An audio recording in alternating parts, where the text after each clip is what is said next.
আমি তো সেই মানুষটাকে ভালোবাসি যে মানুষটার সাথে সারাদিন পর একটু কথা বললেও মনটা ভালো হয়ে যায়। যদি কারো রূপ দেখে ভালোবাসো তাহলে সেটা ভালোবাসা না, সেটা বেছে নেয়া। যদি কারো দেহ দেখে ভালোবাসো তাহলেও সেটা ভালোবাসা না, সেটা লালসা। যদি কারো টাকা দেখে ভালোবাসো তাহলেও সেটা ভালোবাসা না, সেটা লোভ। তাহলে ভালোবাসা কি?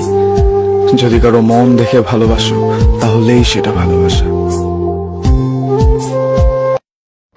পৃথিবীতে যে বেশি তোমাকে সন্দেহ করে, বুঝে নিও সে তোমাকে তার জীবনের চাইতেও বেশি ভালোবাসে, কারণ সে তোমার ভালোবাসার ভাগ আর কাউকে দিতে চায় না। এতটা ভালো তো আমি নিজেকেও বাসি না, যতটা ভালো আমি তোমাকে বাসি। শুনছো তো?